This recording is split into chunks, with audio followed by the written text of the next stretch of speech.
Even when Islam Makhachev is challenged, he still finds ways. Yeah, I mean, he did what he had to do and was really tested. You're used to Islam having a certain amount of control and dominance that he just didn't seem to have. Guys like Morales that are absolutely gigantic. Morales kills everybody he touches. Carlos Prates is a murderer. Even Gary, he didn't believe himself so much, you know. If he could believe himself before the fight, he could do better. He didn't do anything. He was just like thinking about defend the takedown. He forgot that he's a striker. You gotta strike. Just stay there like this and doing nothing. Like how you wanna win this fight. People saying he defend Islam's wrestling, of course, but if he's not fighting, like he's just defending, you know, he's gonna lose. Islam look better than him, you know. It's maybe your last like a title fight in your life. Go and like fight. You're just staying like this on the pose and that's it. Just waiting for his wrestling, hugging, doing this shit, you know, like go and be like a wild, you know. After fight, yeah, just shake the hand, hug. But like before the fight, you gotta be like enemies, you know. Right now, who can beat Islam? Only maybe prime Usman. His record, pound for pound, #1 in the world. Goes out there, beats Ian Garry. It was a close fight. Ian made that a hell of a fight. Ian Garry should be up there in the pound for pound list. He is actually insanely. That cardio he had, he wrestled really well. He looked good. He didn't get the job done. I don't think his stock goes anywhere. I think his next fight's gonna be bigger than ever. Who's next for Islam Makhachev? We got Michael Morales and Carlos Prates. Michael Morales he's huge. So is Carlos. They're both huge dudes. Morales is coming off a victory over Sean Brady, Gilbert Burns, Neil Magny. Gilbert Burns, I think, was on a pretty bad losing streak, a little bit older. Neil Magny, also a little bit older. KO. His last 3 fights were KOs. So I'm curious, what do you guys want to see? Would you guys want to see Michael Morales? I think Carlos Prates has a little bit more hype behind him. Let me pull up his last 3 fights. Carlos Prates is ranked #1. I'm not in this world to live up to other people's expectations. I'm here to live up to mine, and I know what I could have done tonight, and I didn't do it tonight, and it's only going to weigh on my conscience and my brain. So we just get back in the gym, we keep doing what we've been doing, and we get back in that octagon soon, because there is nothing better than activity in this sport. I waited 9 months for this fight. I was fucking pulling my hair out. What we did in this 9 months was get myself to a level where I am undefeated the top. That guy is one of the greatest grappling wrestlers you've ever seen in this sport, full stop. I think that, you know, this is my honest opinion on it. I felt like tonight was set up for the upset. I felt like the upset could happen tonight with so much on the line, all the records that Islam has, and he's going to break Anderson Silva's record. There's weight classes for a reason. Ian Garry is a big, rangy, strong guy who has great takedown defense. I mean, if you look at his takedown defense tonight against Islam, it was impressive. I felt like, I think that Ian is a talented guy. If he had even an ounce of killer instinct in that 5th round, you know, he had been beating him to the body. Islam's whole, I think, right side was beat up. His face was beat up.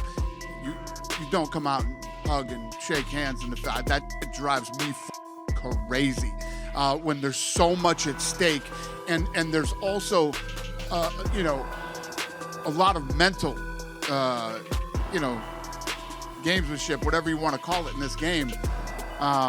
You come out in that 5th round with a flying knee or something crazy and you try to finish the fight. I think that this is one of those fights that Ian will go back and watch and say, fuck, wish I could do that over again. Would you agree going into the 5th round, it almost like Ian was actually the fresher man, like Islam had more? 100%. And, you know, if he came out and tried to destroy and win that last round, you know, with everything that he had, I think it's a totally different fight. And then he gives Islam that explosive, you know, he exploded up and got his back, and once he took his back and put the hooks in, that was a wrap. He's going to ride that out to the round ends. I felt like this. But, and, you know, that's how I felt. But on the Islam side, Islam went out, you know, complete opposite now. against a bigger, strong, rangy guy who has good takedown defense, controlled him, shut him down. I don't know if he was in his head and Ian felt like he had to come out and shake hands in the 5th round or whatever, but, you know, Islam did exactly what he needed to do to win that fight.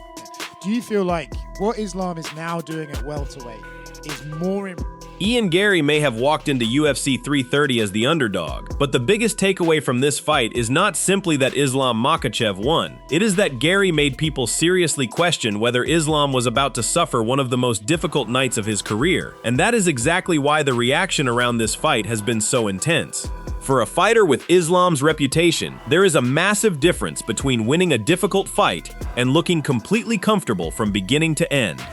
UFC 330 did not feel like the kind of matchup where every answer was obvious. Garry forced Islam to deal with problems that demanded patience, discipline, and constant adjustment. And when Joe Rogan reacts strongly to a fight like this, it captures something bigger than one moment inside the octagon: the realization that the fight was far more competitive and dangerous than many people expected.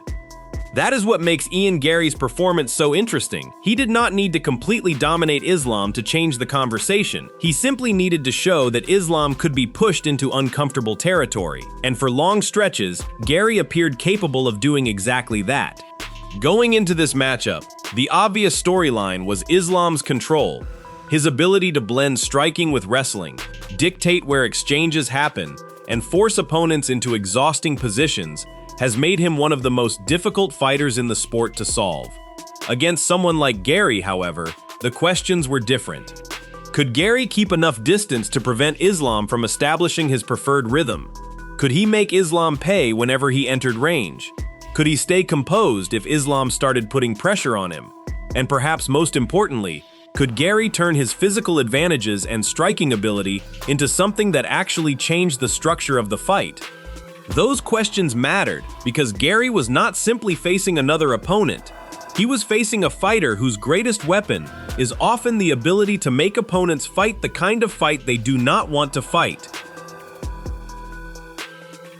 But Garry had his own weapons. His movement, timing, range management, and ability to create awkward striking exchanges gave Islam something he could not simply ignore. Garry's length created a constant tactical problem. Every time Islam wanted to close distance, he had to deal with the possibility of getting intercepted. Every time Garry created space, Islam had to decide whether to patiently reset or immediately pursue him. That battle of distance versus control became one of the central stories of the matchup. And this is where the fight became so fascinating. Analysts within the combat sports community have pointed out that fighting a high-level wrestler is not only about stopping takedowns, it is about preventing the wrestler from establishing a chain of attacks. One defensive success is not necessarily enough. You may stop the first attempt only to face another entry, another clinch, another positional battle, and another opportunity for your opponent to take control. For Garry, the challenge was maintaining discipline through all of that. Because the moment he became too aggressive, he risked giving Islam the openings he needed. But if Garry became too cautious, he risked allowing Islam to dictate the pace. That is an incredibly difficult balance. And this is where the significance of Garry's performance becomes much clearer. He did not have to turn the fight into a wild brawl. In fact, that could have played directly into Islam's hands. Garry needed to make every exchange matter. He needed to use his range intelligently, force Islam to reset, and avoid getting trapped in prolonged grappling sequences where Islam could gradually take over. At the same time, Islam had a completely different problem. He could not afford to become predictable. A fighter like Garry can punish predictable entries. If Islam repeatedly attacked from the same distance or followed the same rhythm, Garry had the tools to anticipate him. That meant Islam had to mix his attacks, disguise his intentions, and constantly make Garry question what was coming next. That tactical battle is one reason this fight became so compelling. And then there was the mental side. Against Islam, composure is everything. An opponent can look excellent for several minutes and then make one mistake, one overextension, one poorly timed attack, one moment of hesitation. Suddenly, the entire fight can change. Several respected voices have noted that elite MMA often comes down to these tiny moments. The fighter who can remain calm while everything becomes chaotic usually has a major advantage. Garry's biggest challenge was not simply surviving Islam's best weapons, it was remaining confident enough to use his own weapons without becoming reckless. And that is precisely why the idea that Garry almost pulled it off carries so much weight. Because even in defeat, there are performances that change how a fighter is viewed. There is a difference between losing to a champion while looking overwhelmed and losing while forcing the champion to solve serious problems. The first result can leave questions about whether you belong at that level. The second can create an entirely different conversation. And Garry's performance has created that conversation. The reaction surrounding Islam is equally important. When a dominant fighter is pushed harder than expected, people immediately start asking whether the opponent discovered a blueprint. Was Garry's success based on his individual style, or did he expose something that future contenders can copy? That question may be more important than the result itself. Because Islam is not simply fighting for another win at this stage of his career. Every major fight adds to the legacy surrounding him. The higher his expectations become, the more every difficult round gets analyzed. A champion is judged differently from an ordinary contender. If a contender survives a difficult fight, people praise his toughness. If a champion survives one, people immediately ask what went wrong. That is the burden of being at the top. And that is why the reaction from Joe Rogan and the broader MMA community matters. The discussion is not simply about whether Islam won, it is about what Garry's resistance tells us about Islam's vulnerability, adaptability, and future matchups. The general sentiment among professionals who have studied this closely is not that one difficult fight suddenly erases everything Islam has accomplished. That would be an absurd conclusion. Instead, the more interesting question is whether Garry revealed a type of challenge that future opponents can exploit. Could a long, mobile striker with the right defensive discipline create similar problems? Could another contender force Islam to work harder at range before committing to his grappling? Could someone with even stronger wrestling make the exchanges even more complicated? Those are the questions that make this fight important beyond UFC 330. And there is another side to this story that cannot be ignored. Ian Garry's stock does not necessarily collapse simply because he did not get the result he wanted. In combat sports, timing matters, experience matters, matchups matter, and sometimes a fighter learns more from a high-level defeat than from several comfortable victories. Garry now has information that very few fighters can obtain. He knows what it feels like to face Islam at this level. He knows how Islam responds to pressure. He knows what kinds of exchanges become dangerous. And if Garry continues developing from here, that experience could become extremely valuable. The next question is, what comes after UFC 330? For Islam, the goal is straightforward. Continue proving that even when an opponent finds moments of success, he can adapt and close the door before the fight slips away. For Garry, the challenge is different. He has to take whatever worked, identify where Islam was able to neutralize him, and turn those lessons into improvements. Because the worst thing Garry could do now would be to treat this as simply a loss. The smarter approach is to treat it as a blueprint for what needs to change. And that is why this fight deserves more attention than a simple winner and loser summary. Garry showed enough to make people believe he had a real chance. Islam showed enough to remind everyone why he remains such a difficult puzzle. Those two realities can exist at the same time. That is what makes elite MMA so unpredictable.